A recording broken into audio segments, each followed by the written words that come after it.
বৈষম্য বিরোধী ছাত্র আন্দোলন যারা করেছেন আমি তাদেরকে অ্যাপ্রিসিয়েট করি। ডিবি অফিসে তাদের সঙ্গে দেখা হয়েছে, তাদেরকে মনোবল দিয়েছিলাম, সাহস দিয়েছিলাম। কিন্তু বৈষম্য বিরোধী ছাত্র আন্দোলনের যদি প্রকৃত নেতারা এবং সেই সংগঠনের নামে যদি তারা এই দেশের, মাননীয় মন্ত্রী আপনি 2 মিনিটে কনক্লুড করেন।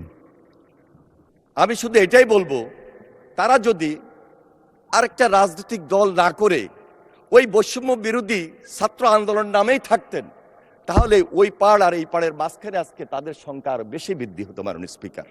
কিন্তু তা হয় নাই। একটা নতুন রাজনৈতিক দল ওনারা করেছেন, কিন্তু সেই সুযোগটা ওনারা নিতে পারেন নাই। সুযোগটা নিতে পারতেন, হয়তো বা সরকারি দল এবং বিরোধী দলকে তারা পরামর্শ দিতে পারতেন খুব পজিটিভলি। কিন্তু কেন এই যে গত 1.5 বছর নির্বাচনের আগে কিছু স্বার্থের কারণে, আমার মনে হয় এটাও একটু আমাদের চিন্তা করা উচিত। আসলেই ছাত্র রাজনীতির সুবাদে, আন্দোলনের সুবাদে সেখান থেকে কোনো সুযোগ নেওয়া যায় কিনা।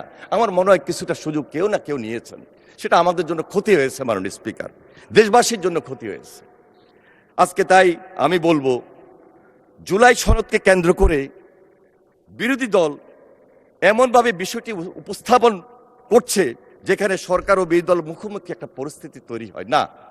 এই সুযোগটা দেওয়ার কোনো সুযোগ থাকতে পারে না, কারণ মাননীয় প্রধানমন্ত্রী জনাব তারেক রহমান বলেছেন প্রতিটা লাইন, প্রতিটা শব্দ কোনোভাবেই যেন নড়চড় না হয়, সেইভাবেই আমরা জুলাই সনদকে বাস্তবায়ন করবো ইনশাআল্লাহ মাননীয় স্পিকার।